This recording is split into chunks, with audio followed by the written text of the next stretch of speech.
India Pakistan சண்டையை தான் நிறுத்தியது போன்று இஸ்ரேல் ஈரான் இடையிலான மோதலையும் முடிவுக்கு கொண்டு வருவேன் என அமெரிக்க அதிபர் ட்ரம்ப் தெரிவித்துள்ளார்.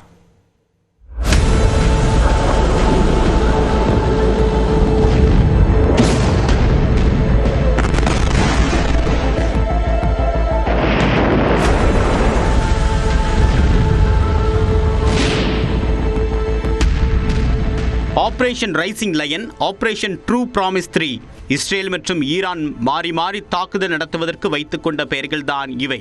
கடந்த வெள்ளிக்கிழமை அதிகாலை யாரும் எதிர்பார்க்காத வகையில் ஈரானின் அணு ஆயுத நிலையங்களை குறிவைத்து இஸ்ரேல் தாக்குதல் நடத்தியது.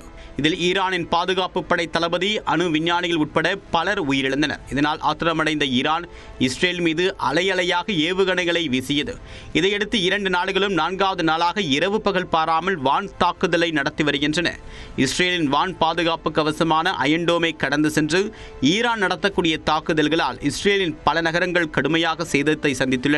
இஸ்ரேலின் அவசர கால சேவை மையமான மேகன் டேவிட் அடோம் தலைநகர் டெல் அவிவ் அருகே உள்ள பேடேம் நகரில் ஈரான் குண்டுமழை பொழிந்தது.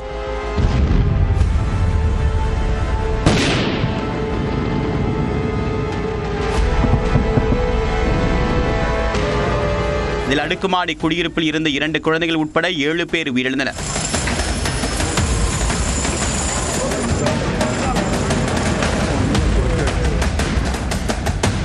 இஸ்ரேல் தலைநகர் டெல் அவிவ், ஜெருசலேம் ஆகிய இடங்களில் நேற்று பகல் பொழுதிலேயே சைரன்கள் ஒலித்தபடி இருந்தன.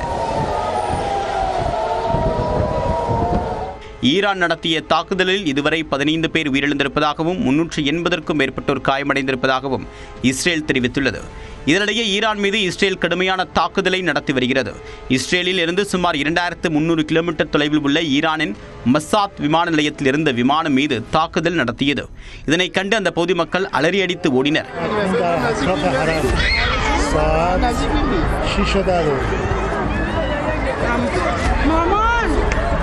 ஈரான் தலைநகர் டெஹ்ரான் உட்பட நகரின் பல்வேறு பகுதிகளில் பகலிலும் குண்டு சத்தங்கள் கேட்டன. பல கட்டடங்கள் உருகுலைந்தன.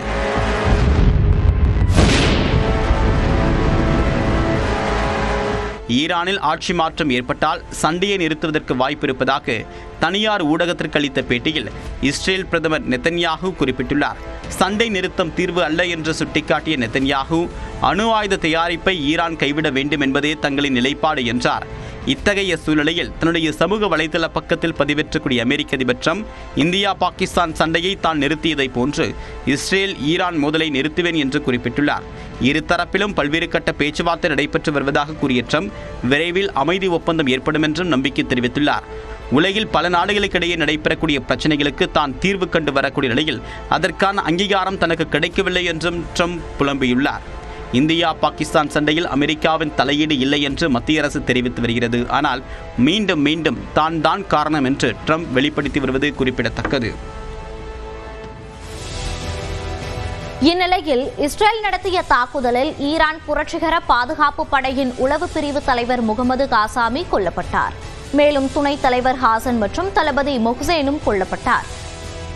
ஈரானில் கடந்த 3 நாட்களில் மட்டும் 224 பேர் கொல்லப்பட்டதாக அந்நாட்டு சுகாதாரத்துறை தெரிவித்துள்ளது. மேலும் 900 பேர் படுகாயம் அடைந்துள்ளதாகவும் கூறப்படுகிறது.